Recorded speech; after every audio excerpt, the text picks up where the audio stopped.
صلی علی رسولہ الکریم اما بعد فاعوذ باللہ السمیع العلیم من الشیطان الرجیم من حمزہ ونفخہ ونفثہ یا ایہا الناس انا خلقناکم من ذکر وانثی وجعلناکم شعوبا وقبائل لتعارفوا ان اکرمکم عند اللہ اتقاکم ان اللہ علیم خبیر۔ اے لوگو، بے شک ہم نے تم کو ایک مذکر اور ایک مؤنث میں سے پیدا کیا، اور ہم نے تم کو خاندانوں اور قبیلوں میں تقسیم کیا تاکہ تم آپس میں ایک دوسرے کو پہچان سکو۔ بے شک اللہ تعالیٰ علم رکھنے والا، خبر رکھنے والا ہے۔ قابل صد احترام بھائیوں اور بزرگوں، آج کے میرے درس کا عنوان احترام مسلم، مسلمان کا احترام کتنا کو اللہ رب العالمین نے بنایا ہے، مسلمان کا احترام کس طرح سے ایک مسلمان کو کرنا چاہیے، بلکہ اس کے ساتھ یہ بھی کہ انسانیت کا احترام یہ اسلام سے بڑھ کے ہمیں کوئی اور دین نہیں سکھاتا ہے۔ اس موضوع پر میں انشاءاللہ اللہ رب العالمین کی توفیق سے کچھ باتیں آپ بھائیوں کے سامنے بیان کروں گا۔ اپنی بات کا آغاز کرنے سے قبل میں آپ بھائیوں کے سامنے ایک غیر مسلم بندے کی گواہی رکھنا چاہتا ہوں۔ ایک بندہ ہے جس کا نام ڈاکٹر ڈرپر کے نام سے ملتا ہے، جس نے ایک کتاب لکھی جس کا نام fact between science and religion تھا۔ یہ بندہ آکسفورڈ یونیورسٹی سے سب سے پہلے جس نے کیمسٹری کے اندر ڈگری حاصل کی یہ وہ بندہ تھا، اور مذہب کے اعتبار سے عیسائی اور کیتھولک فرقے سے تعلق رکھتا تھا۔ پڑھنے لکھنے کے بعد اس نے دنیا کے مختلف مذاہب خصوصاً عیسائیت اور اسلام اور سائنس، اس کے اوپر اس نے ایک تقابلی جائزہ لیتے ہوئے ایک کتاب لکھی، اور یہ بندہ اپنی کتاب میں لکھتا ہے کہ جناب محمد رسول اللہ صلی اللہ علیہ وسلم کے آنے سے پہلے دنیا کے اندر رواج یہ تھا کہ آپ نے تاریخ میں روم کے وہ کولوسیم دیکھے ہوں گے جو اسٹیڈیم نما شکل میں آج بھی ہمیں کھنڈرات کی شکل میں دنیا میں ملتے ہیں، جہاں پہ انسانوں کو شیروں کے آگے پھینک کے ان کا تماشا دیکھا جاتا تھا۔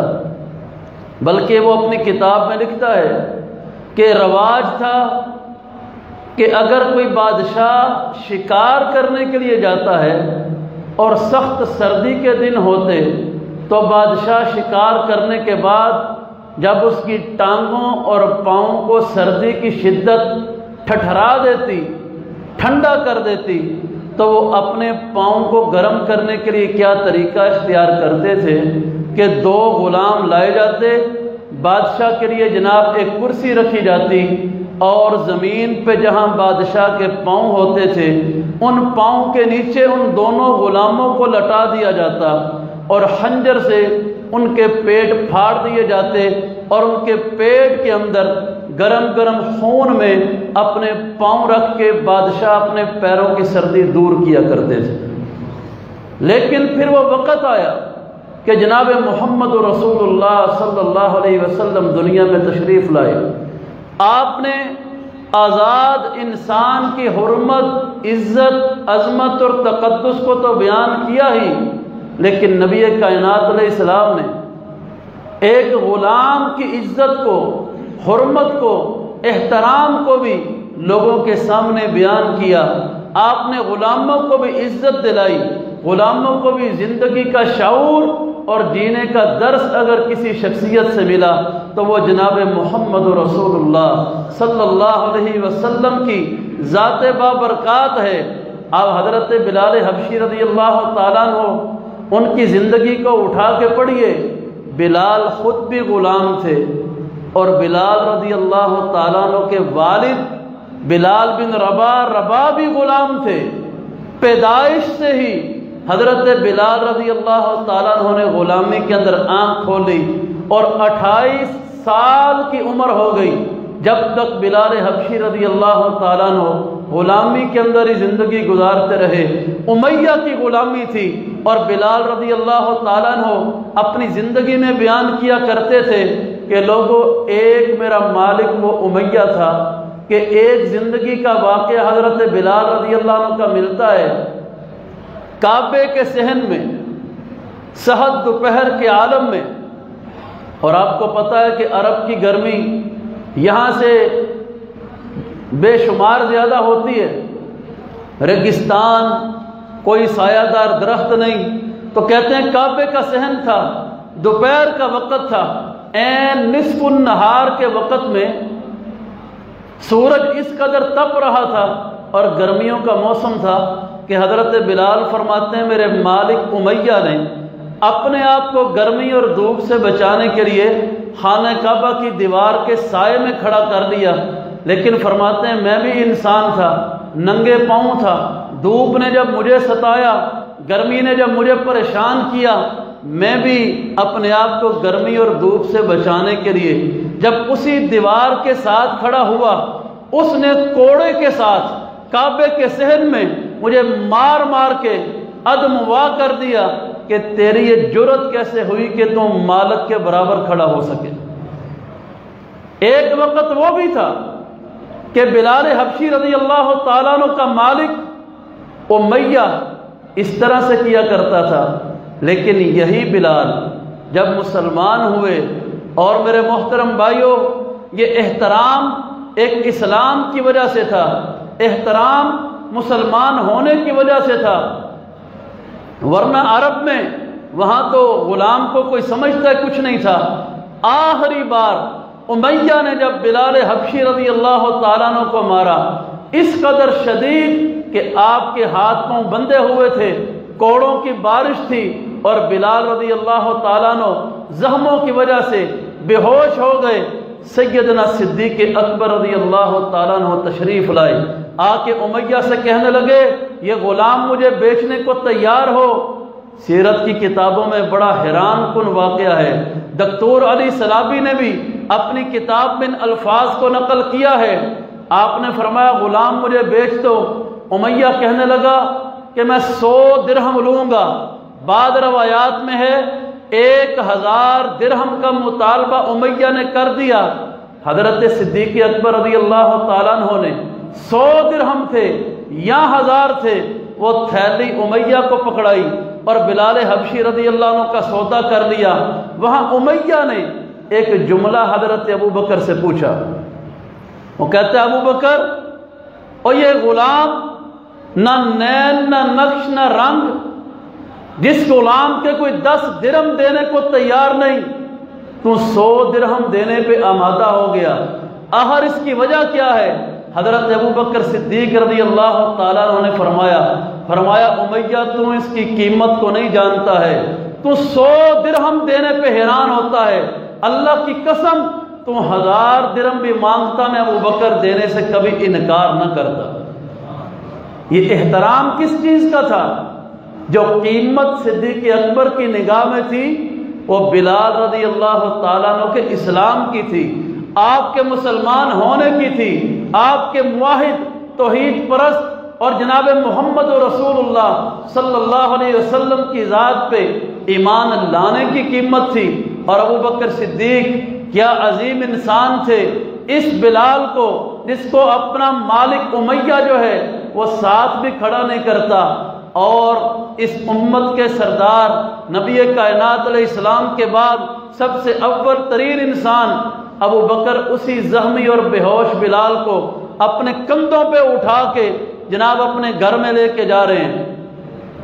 5 دن حضرت بلال رضی اللہ تعالیٰ عنہ 5 دن 5 راتیں بے ہوشی کے عالم میں گزر گئی، اور ابو بکر صدیق رضی اللہ عنہ اپنے گھر میں روزانہ بلال کی اسی انتظار میں کب آنکھ کھلے، کب بلال دوبارہ ہوش میں آئے۔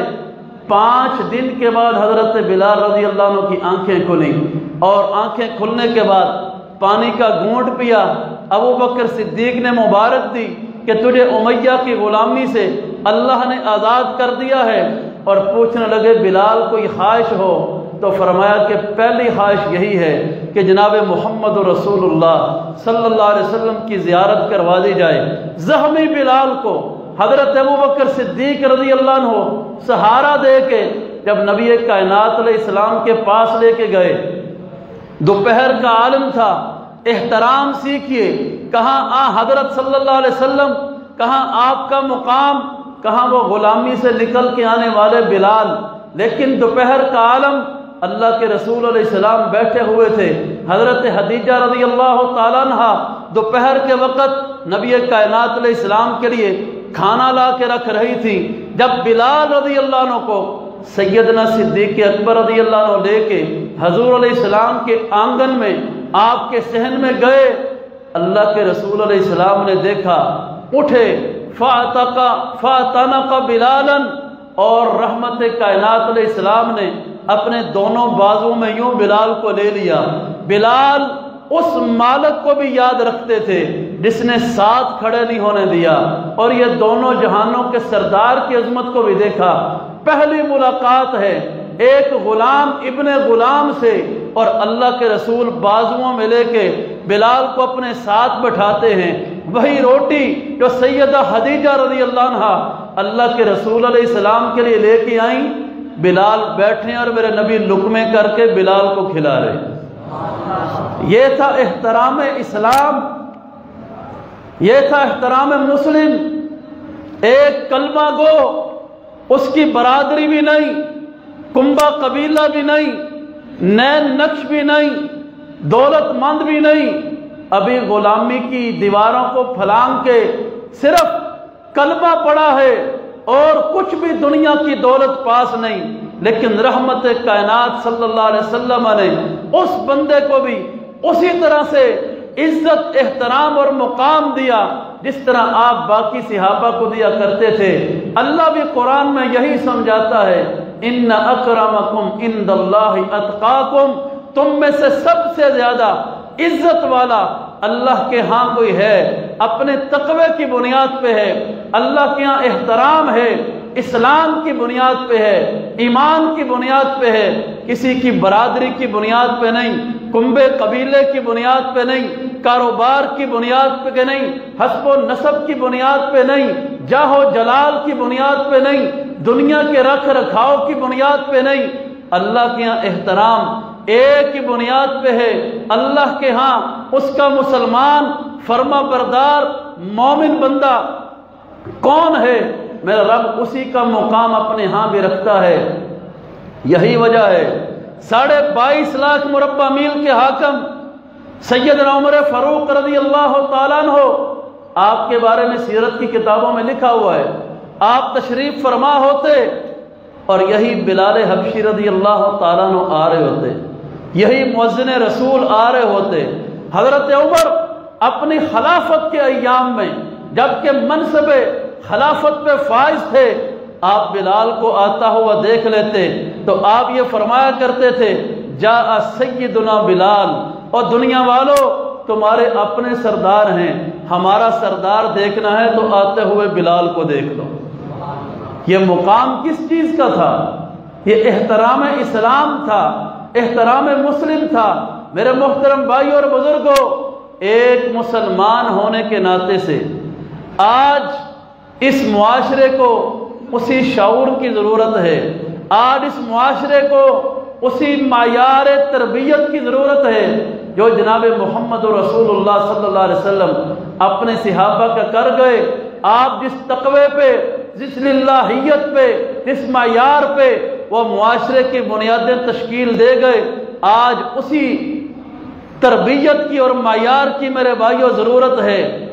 کہ برادری، حسب، نسب، جتھے، اپنے سٹیٹس کی بنیاد پہ کسی کو پروٹوکول اور عزت نہ دی جائے۔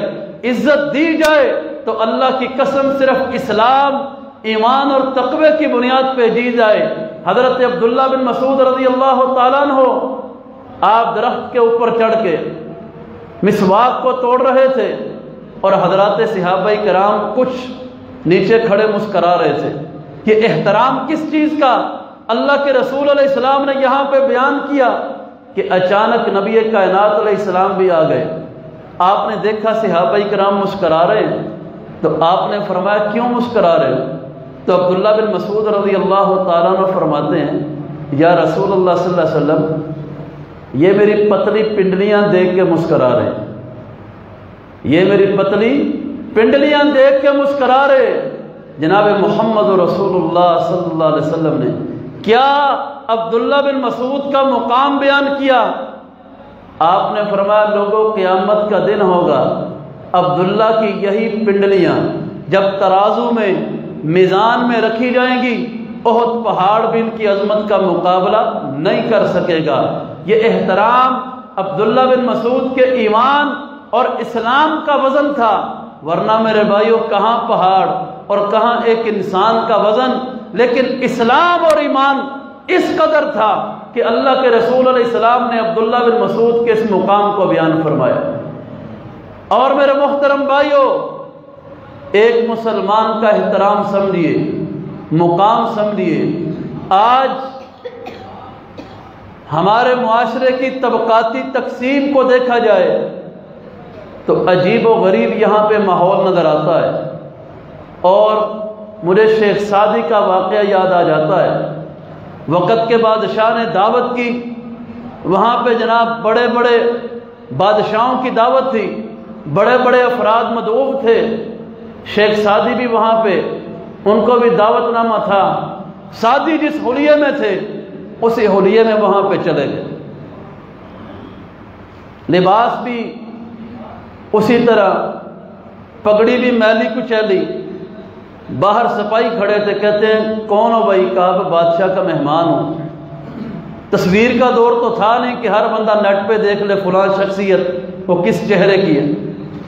تو جناب وہاں پہ گئے، سپاہی کہنے لگے بادشاہ کے مہمان، چلو بھاگو یہاں سے، شاہی مہمان والا یوں ہوتا ہے؟ سعدی جناب گھر گئے، سعدی نے گھر جا کے غسل کیا، بالوں کو داڑھی کو تیل لگایا، حلیہ سوارا، لباس اتار کے بہترین جناب لباس پہنا، اپنے سر پہ بہترین عمامہ باندھا۔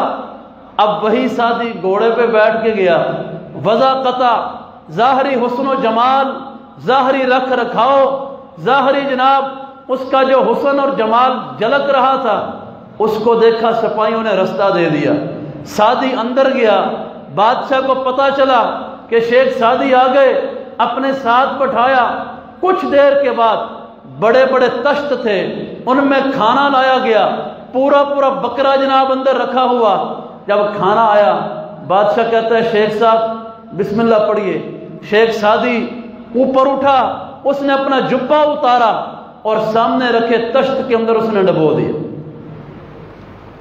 اہل مجلس سارے حیران ہیں، بادشاہ بھی حیران ہے کہ آخر یہ سعدی کیا کرتا جا رہا ہے۔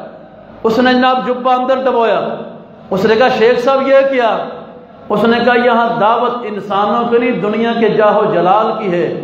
اگر دعوت میری ہوتی، پہلے بھی میں ہی تھا، مجھے پلٹا دیا گیا، اب بندہ تو اندر وہی ہے، صرف ظاہری رکھ رکھاؤ میں فرق آ گیا، مجھے اندر آنے دیا گیا۔ سمجھ یہ آئی کہ یہاں مقام اور مرتبہ ظاہری رکھ رکھاؤ والوں کا ہے، انسانوں کا نہیں۔ آج میرے بھائیوں ہمارے معاشرے کی معاشرتی تقسیم بھی الامان والحفیظ اسی طرح ہوتی جا رہی ہے۔ ہمارا سٹیٹس دولت مند والا ہے، ہم اپنے ساتھ بٹھانا بھی اسی کو پسند کریں گے جو دولت مند ہے۔ کوئی غریب اور مسلمان بھی ہے، نمازی بھی ہے، پرہیزگار بھی ہے، تہجد گزار بھی ہے، الا ماشاءاللہ، ورنہ اکثریت معاشرے کی چل پھر کے دیکھ لیں، سکا بھائی بھی سکے غریب بھائی کا تعارف کروانے کو تیار نہیں ہوتا ہے۔ احترام مسلم کیا تھا؟ اور میرے بھائیوں کہ کسی کو دولت کی بنیاد پہ اپنے سے کمزور جانا، مجلس میں اس کا مذاق اڑا لیا، کوئی تگڑے کا مذاق کر کے دکھائے، کسی کو اپنے سے غریب جانا، اس کو جناب گالی دے لی، کوئی تگڑے کو نکال کے دکھائے گالی۔ احترام مسلم جناب محمد رسول اللہ صلی اللہ علیہ وسلم نے بیان فرمایا۔ آپ علیہ السلام کعبے کے پاس کھڑے تھے، آپ نے فرمایا کعبہ تو کتنا پاکیزہ ہے، تیری خوشبو، تیرا احترام کس قدر بلند ہے، لیکن آپ صلی اللہ علیہ وسلم نے فرمایا، آپ نے فرمایا قسم اس ذات کی جس کے ہاتھ میں مجھ محمد کی جان ہے صلی اللہ علیہ وسلم، ایک مسلمان کا مقام کعبے کے مقام سے بھی زیادہ ہے۔ ایک مسلمان کا احترام اس قدر، بلکہ خطبہ حجۃ الوداع کے موقع پہ آپ صلی اللہ علیہ وسلم نے کیا تعلیم ارشاد فرمائی تھی، ان دماءکم واموالکم واعراضکم حرام علیکم کحرمت یومکم ھذا فی شہرکم ھذا فی بلدکم ھذا۔ آپ علیہ السلام نے صحابہ سے سوال کیے، فرمایا لوگوں یہ مہینہ کون سا ہے؟ صحابہ خاموش رہے۔ آپ نے فرمایا کیا ذوالحجہ کا مہینہ نہیں؟ جی یا رسول اللہ صلی اللہ علیہ وسلم۔ اب یہاں پہ ایک ادب یہ بھی سمجھیے، اللہ کے رسول علیہ السلام سوال کر رہے ہیں مہینہ کون سا ہے، تو کیا صحابہ کو نہیں پتا تھا ذوالحجہ؟ لیکن ادباً خاموش رہے۔ آج یہاں پہ پتہ بھی ہے، صحابہ بول نہیں رہے، یہاں پہ ایک عالم ہے، لوگ مسئلہ اس سے پوچھتے ہیں اور پاس بیٹھا وہ سمجھتا ہے کہ مجھے زیادہ علم ہے، وہ پہلے بول لیتا ہے۔ اللہ کے رسول علیہ السلام سوال کر رہے، صحابہ خاموش ہیں۔ اللہ کے رسول علیہ السلام نے پوچھا الیس ذوالحجہ، کیا ذوالحجہ کا مہینہ نہیں؟ ہم نے کہا کیوں نہیں یا رسول اللہ صلی اللہ علیہ وسلم؟ ای بلد ھذا، یہ شہر کون سا ہے؟ صحابہ پھر خاموش ہیں۔ آپ علیہ السلام نے پوچھا کیا یہ مکہ نہیں؟ جی یا رسول اللہ صلی اللہ علیہ وسلم۔ سوال ہو رہے، فرمایا یہ دن کون سا ہے؟ صحابہ پھر خاموش ہیں۔ فرمایا کیا آج عرفہ کا دن نہیں؟ جی یا رسول اللہ صلی اللہ علیہ وسلم۔ آپ نے پھر فرمایا لوگو ان دماءکم واموالکم واعراضکم حرام علیکم کحرمت یومکم ھذا۔ جس طرح اس دن کا احترام اور حرمت اللہ نے بنائی، جس طرح مکہ شہر کا احترام اور حرمت اللہ نے بنا دی، جس طرح اللہ نے اس ذوالحجہ کے مہینے کو احترام والا بنا دیا، تم لوگوں کے خون بھی، تمہارا مال بھی اور تمہاری ہر مسلمان کی عزت بھی اسی طرح مکہ شہر حرمت والے مہینے ذوالحجہ کی حرمت کی طرح قابل احترام اور محترم اللہ نے بنائی۔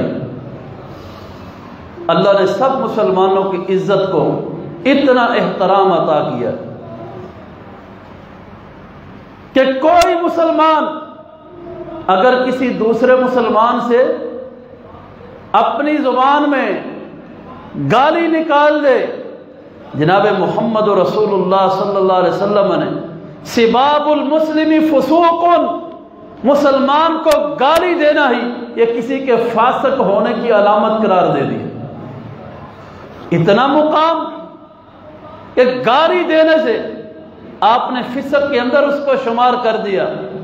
اور میرے محترم بھائیوں، اللہ کے رسول علیہ السلام نے اتنا احترام ایک مسلمان کا بیان کیا، حتیٰ کہ فرمایا کہ کوئی مسلمان اپنے دوسرے مسلمان بھائی کی طرف لوہے کی کوئی چیز پکڑی ہے، وہ تلوار ہے، وہ لوہے کا تیر ہے، فرمایا مسلمان کی طرف لوہے کی چیز سے اشارہ کرنا بھی حرام ہے۔ منع کیا نبی اکرم صلی اللہ علیہ وسلم نے۔ اور یہیں پہ بس نہیں، بلکہ حدیث کے اندر حضرت اسامہ بن زید کا واقعہ بھی آتا ہے، اور ایک روایت میں حضرت خالد بن ولید کا واقعہ بھی، دو مختلف واقعات احادیث کے اندر موجود ہیں۔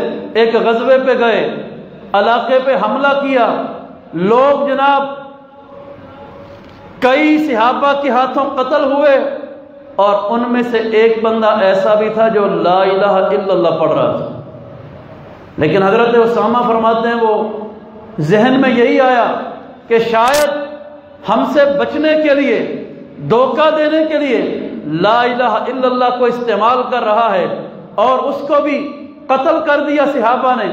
جناب محمد رسول اللہ صلی اللہ علیہ وسلم کے پاس بات آئی، آپ علیہ السلام کو پتہ چلا، تو میرے نبی کا لہجہ بلا کیا تھا، فرمایا کیفا تصنع بلا الہ الا اللہ اذا جاء یوم القیامہ، اور قیامت کا دن ہوگا، تو نے ایک لا الہ الا اللہ پڑھنے والے کو قتل کیا، بتا قیامت کا دن ہوگا جب اسی بندے کا کلمہ محشر کے میدان میں لا الہ الا اللہ پیش ہوگا، تو اس لا الہ الا اللہ کے کلمے کا سامنا کیسے کرے گا؟ حضرت اسامہ فرماتے ہیں میں پریشان ہو گیا۔ ایک بار بھی اللہ کے نبی علیہ السلام نے فرمایا، دو بار بھی، بار بار جب کہا، حضرت اسامہ بن زید رضی اللہ عنہ کی زبان سے فرماتے ہیں میں نے اپنے آپ کو مخاطب کرتے ہوئے اپنے بارے میں جملہ بولا، کاش میری ماں نے مجھے جنم نہ دیا ہوتا کہ آج اللہ کے رسول میرے اوپر اتنے ناراض ہو گئے کہ تو نے کلمہ پڑھنے والے پہ تلوار کیوں اٹھائی۔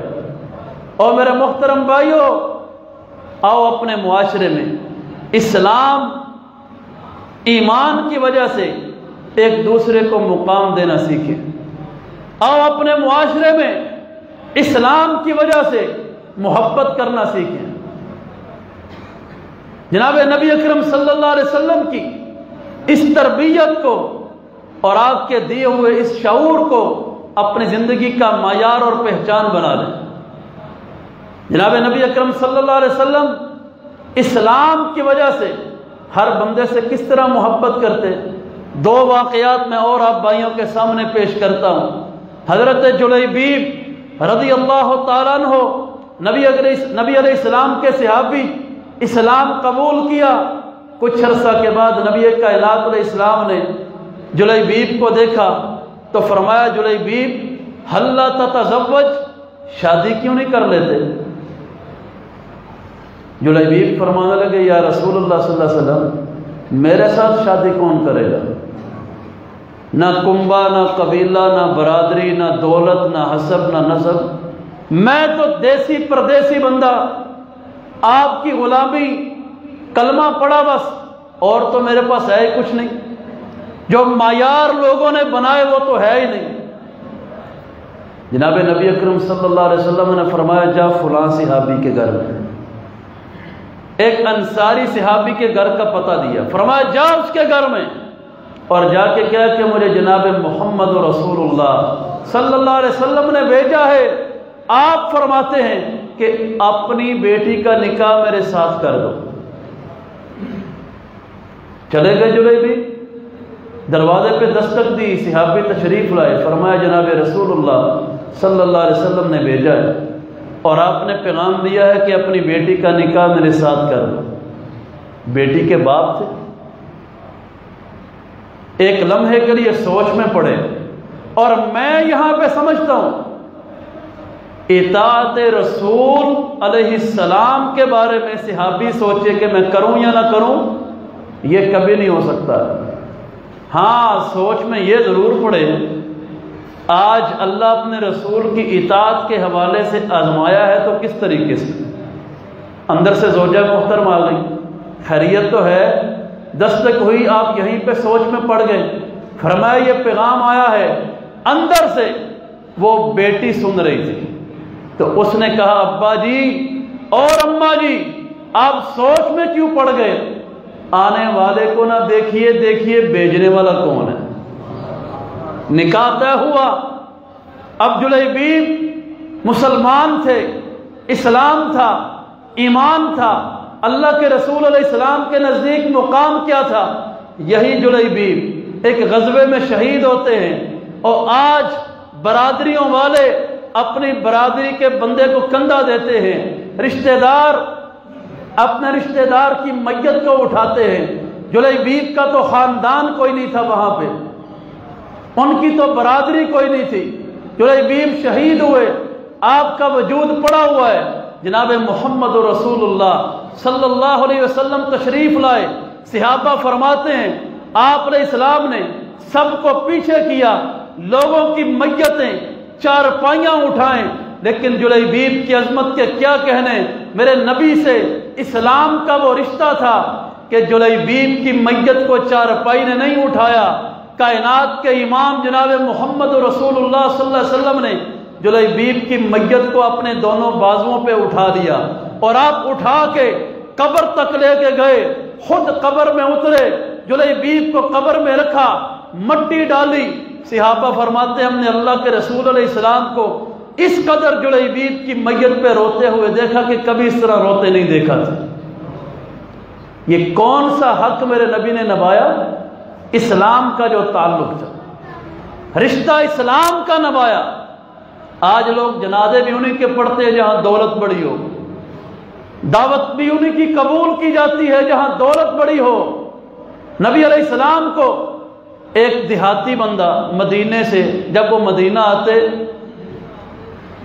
حضرت ظاہر بن حرام، تو ظاہر جب بھی مدینہ آتے اپنے گاؤں سے جناب جس طرح عورتیں دیسی گھی بناتی ہیں وہ نبی علیہ السلام کے لیے بنا کے لے آتے ہیں۔ تو کوشش یہ ہوتی جب بھی مدینہ آئے پہلے جناب محمد رسول اللہ صلی اللہ علیہ وسلم سے ملاقات کرے اور بعد میں اپنا کوئی کام کرے۔ ایک دن ظاہر فرماتے ہیں میں مدینہ آیا تو میں سوچا کہ پہلے مدینہ کی جو منڈی تھی وہاں پہ کوئی کام تھا وہ کر لوں۔ آپ فرماتے ہیں مدینہ کی منڈی کے اندر کھڑا ہوں، جناب محمد رسول اللہ صلی اللہ علیہ وسلم تشریف لے آئے۔ آپ نے دیکھا کہ ظاہر کھڑا ہے، حضور کا امتی ایک کھڑا ہے، ایک کلمہ گو کھڑا ہے۔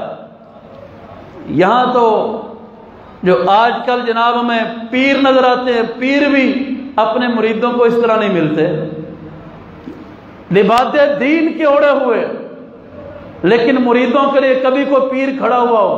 اور وہاں پہ سرور کائنات علیہ السلام جناب آئے، ظاہر بن حرام کھڑے تھے، آپ نے یوں پیچھے سے جناب ہاتھ ڈالے ظاہر کے بازوؤں کے نیچے سے، اور ظاہر رضی اللہ عنہ کی آنکھوں پہ اپنی دونوں ہتھیلیاں یوں رکھ دی۔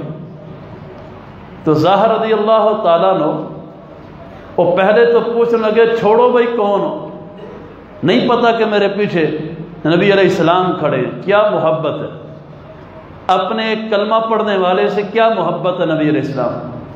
تو جناب پہلے پوچھنے لگے کون ہے، جب ہاتھ لگائے نا تو نبوت والے ہاتھوں کو ہاتھوں نے چھوا، تو وہ انس رضی اللہ عنہ کی حدیث یہاں پہ آ جاتی ہے، وہ فرماتے ہیں واللہ ما مسست حریرا ولا دیباجا قط الین من کف النبی صلی اللہ علیہ وسلم۔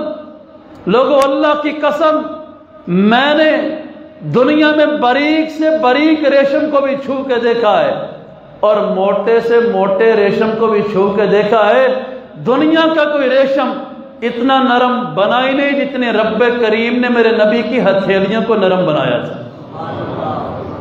اب وہی ظاہر جناب جب یوں ہاتھوں کو ٹٹولا، سمجھ گئے یہ ہاتھ تو کسی عام بندے کے ہے ہی نہیں، پہلے چھڑا رہے تھے، اب اپنا سارا وزن حضور کے سینے پہ یوں ٹیک لگا کے لگا دیا، حضور علیہ السلام کے وجود پہ ٹیک لگا دی، اور فرمانے لگے یا رسول اللہ صلی اللہ علیہ وسلم زہ نصیب، آج میری قسمت کہ نبیوں کے امام کا سینہ وہ میری پشت کا سہارا بن جائے گا، آج میری قسمت کہ سرتاج الانبیاء مجھ غریب کے ساتھ یوں مذاق کریں گے، جس کی قیمت کوئی نہیں، آج اللہ کے نبی اس کو یہ مقام دے دیں گے۔ نبی علیہ السلام خوش ہوئے اور آپ نے آواز لگائی، فرمایا کون ہے جو یہ غلام مجھ سے خریدے گا؟ محبت ہو رہی ہے، کون ہے جو یہ غلام مجھ سے خریدے گا؟ تو حضرت ظاہر فرمانے لگے اذن تجدنی قاصدا یا رسول اللہ صلی اللہ علیہ وسلم، اللہ کے رسول اگر میری قیمت لگوائیں گے تو میری قیمت کوئی نہیں لگنی، میں بے قیمت انسان ہوں۔ میرے نبی نے کیا فرمایا؟ لیکن لست عند اللہ بقاصد، لیکن تم اللہ کے ہاں بے قیمت نہیں ہے، اور میرے بھائیوں، بعض انسان دنیا والوں کے ہاں بے قیمت ہو سکتے ہیں، اللہ کے ہاں بے قیمت نہیں ہوا کرتے ہیں۔ صحابہ فرماتے ہیں نبی کائنات علیہ السلام تشریف فرما تھے، ایک بندہ وہاں سے گزرا، اس کا معیار بھی بڑا ہے، دولت بھی بڑی ہے، مقام بھی بڑا ہے، حسب و نسب جاہ و جلال بھی بڑا ہے۔ آپ نے فرمایا اس بندے کے بارے میں کیا خیال ہے؟ صحابہ نے کہا یا رسول اللہ صلی اللہ علیہ وسلم، یہ بندہ، یہ جناب جس کے دروازے پہ جائے لوگ دروازہ کھول لیں فوراً، اگر یہ بندہ کسی کے گھر میں نکاح کا پیغام بھیج دے کوئی انکار نہ کرے۔ اس جیسے بندے سے مطلب یہ تھا کہ لوگ تعلق بنانا ترجیح دیتے ہیں۔ نبی کائنات علیہ السلام خاموش ہے۔ کچھ دیر کے بعد ایک اور بندہ گزرا، صحابہ فرماتے ہیں لباس بھی پرانا، بال بھی بکھرے ہوئے، پاس سے گزرا، نبی کائنات علیہ السلام نے فرمایا معاشرے کی نظر سے جواب ہے، معاشرے کی نظر سے، ورنہ صحابہ کے اندر تو مقام تھا ہی، وہ تو ایک ہی صف میں بلال بھی تھے، ابو سفیان بھی تھے، عثمان غنی بھی تھے، لیکن معاشرتی نظر فرمایا اس بندے کا معاشرے میں کیا مقام ہوگا۔ میں مفہوم بیان کر رہا ہوں حدیث کا۔ صحابہ نے کہا یا رسول اللہ صلی اللہ علیہ وسلم، یہ اگر کسی کے دروازے پہ جائے کوئی دروازہ کھولنا پسند نہ کرے، اگر رشتے کا پیغام بھیجے کوئی رشتہ قبول نہ کرے۔